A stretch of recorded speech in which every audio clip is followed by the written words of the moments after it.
Hey guys, welcome back to the Rachalea podcast. Today is Tuesday, and we are talking about something very important. I have two articles here that I read online, that I found online, and I want to share them with you, and I want to hear your take on them. So please leave comments wherever you're watching, whether that's YouTube, Apple Podcasts, Spotify. I would love to hear your opinion on this, okay? The first article from the Jerusalem Post. This is the title. More and more Orthodox women get nose jobs before arranged marriage dating.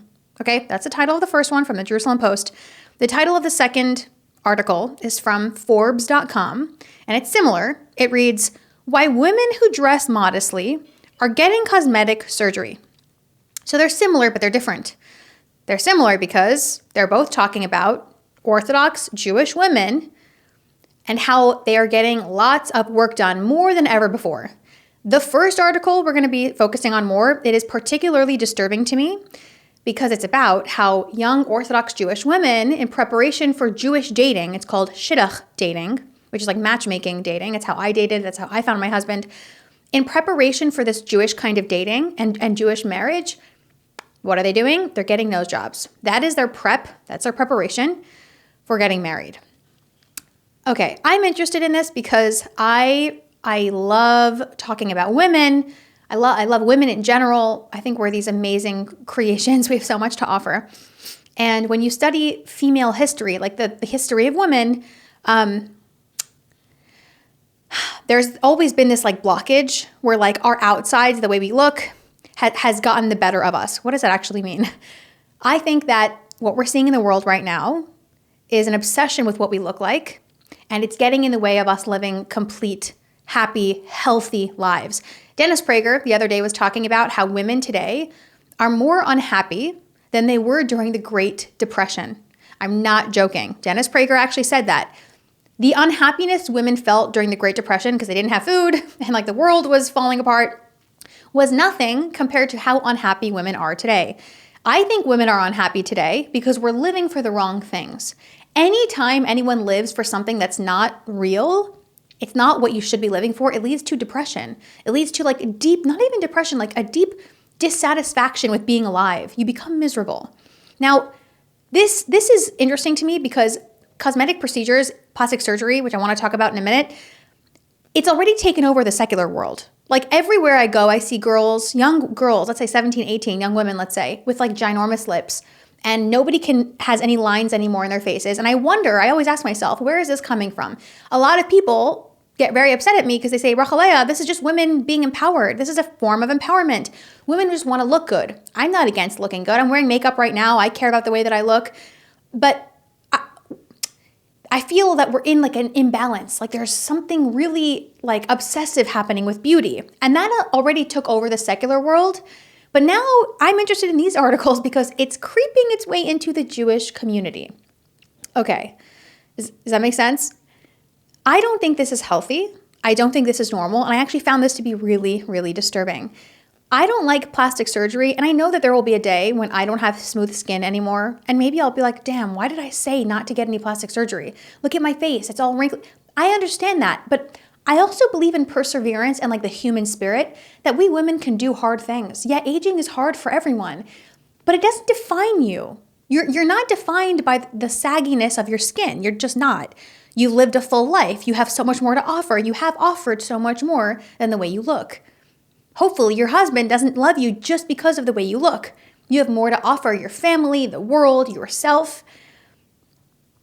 I do believe women are unhappy right now because we're living for the wrong things. Particularly, there's a lot of things we're living that I think is wrong with women's lives right now. I'm talking about myself as well. But I think more than anything, there is a beauty obsession that is happening where women are obsessed with the way they look, and it's making us unhappy because we sell ourselves short. When you're obsessed with the way you look, why? Why are you obsessed with the way you look? It's insecurity. I think all of this, in my opinion, is deeply rooted in insecurity. I think women are very, very insecure right now, more than ever, which is interesting because we have more rights than ever. We have more liberty and freedom than ever. And yet we seem to be like enslaved and encaged and stuck in this obsession with the way we look. And it's like, it's an upkeep that never ends. Like women are doing it at 18, 19, 20, 20s, 30s, 40s. In every age group, women are getting this work done. And then I think it does lead us to living for the wrong things and living the wrong way. For example, look at that first That first article, okay? I'm going to read a tiny part of it to you. Plastic surgery has become a growing trend amongst Orthodox and modern Orthodox young women before they start dating. Even though rhinoplasty is a surgical procedure that is becoming less popular in many Western countries, it is becoming a growing trend amongst Orthodox and modern Orthodox young women before they begin dating. So we have these young Jewish women who, in preparation for the most important decision of their lives, choosing a partner, not a partner, a soulmate, the father of their children, the man they're going to share a bed with for the rest of their lives, the way they're preparing for all of this is by getting a nose job. Do you see what I see? Does that give you any kind of prickles on your skin or goosebumps or something? Remember what I said that unhappiness comes from living for the wrong things? You live the wrong way, right? Isn't this living the wrong way?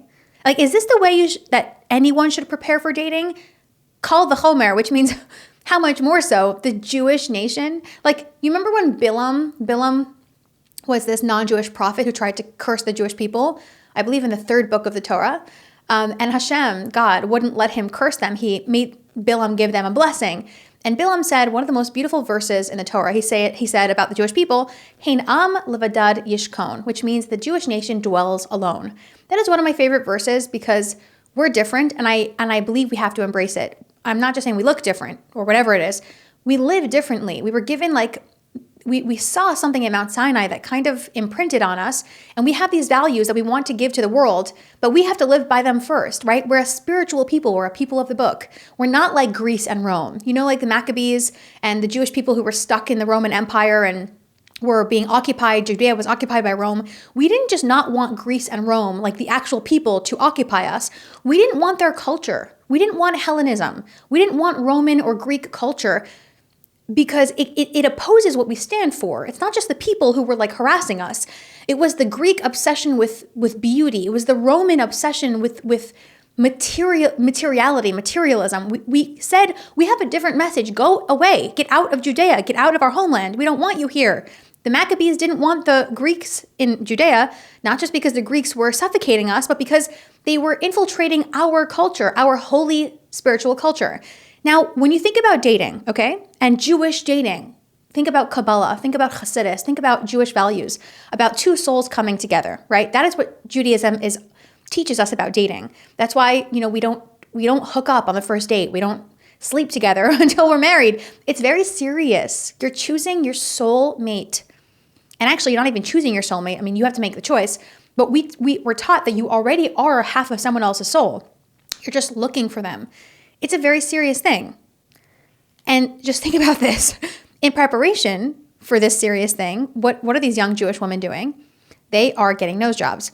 This is what I did. I started dating at 21, although I wanted to date at 18 because I was just lonely. I never had a boyfriend. I never touched anyone. It was hard. I did not let myself date at 18. I dated at 21 because, and this is my advice to all girls and women who, not girls, young women and older women who are dating, whoever's dating, I say, get as much therapy as you can before you start dating. Get to know yourself. Become self-aware. You don't have to get therapy. Read books. Spend time with yourself. Get a job. See where your weaknesses are. Because then you can be so wise about choosing your forever soulmate. Know what your weaknesses are, meaning for example, a lot of us women, we can't stand when someone treats us nicely, a man treats us nicely. We need someone to be an asshole, excuse my language.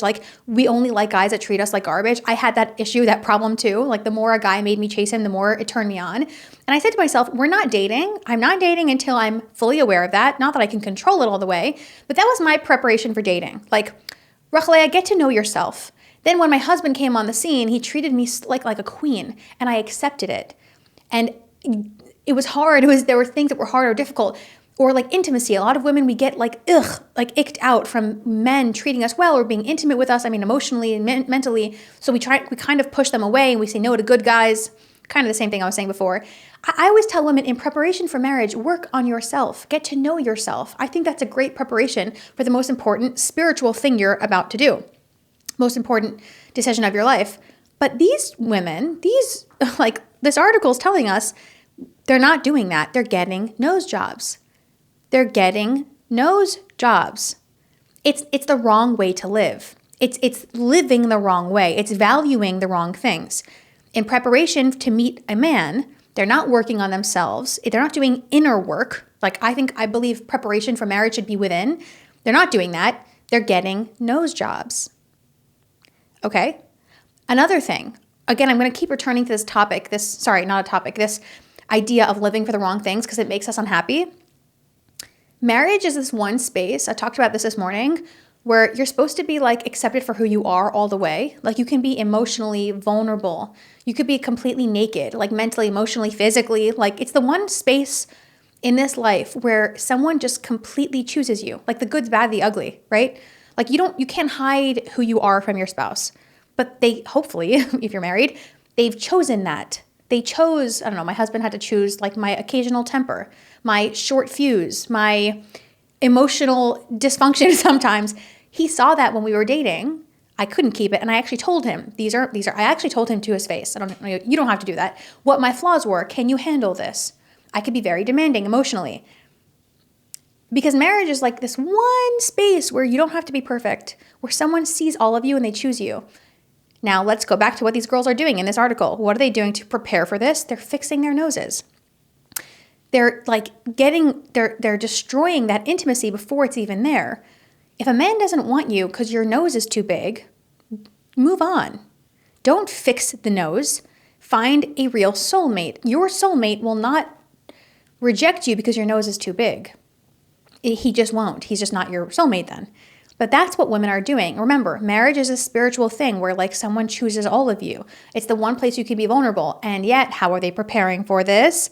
By getting rid of that vulnerability, by fixing themselves physically. It's just the wrong way to live.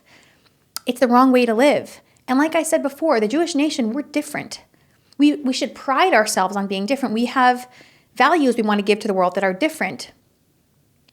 And I feel that these values are coming in from the secular world into our lives, and excuse me, and I think it's unhealthy. I think it's wrong. I think it's kind of disturbing. What do you guys think about these two articles? Again, I think a lot of this, maybe not all of it, but a lot of all these like cosmetic procedures, plastic surgery, I think a lot of it is coming from insecurity. And insecurity, deep-rooted insecurity in a woman wreaks havoc on her whole life. It distracts us from the things that actually matter. Like, for example, we're taught now, like by the Kardashians and the rest of those kinds of people, that like being looked at is so important and it will fill you up as a woman. It won't. It just won't. It's the wrong way to live. It's the wrong way to live. They teach you that if you never age, if you always look young, you'll always be happy and the world will keep looking at you. It's the wrong way to live and it's not even true. I always tell women, have you ever felt respected? Have you ever walked into a room and people actually like look at you and like they respect you? Like not look at you, they see you. That's a better way to live. All this plastic surgery, and I talk about this with non-Jewish women as well, I think it's unhealthy generally because it's coming from a place of insecurity. And that kind of insecurity leads us to live the wrong kind of life. Let me know what you guys think about these two articles. I'd love to hear your thoughts, and I'll see you next time.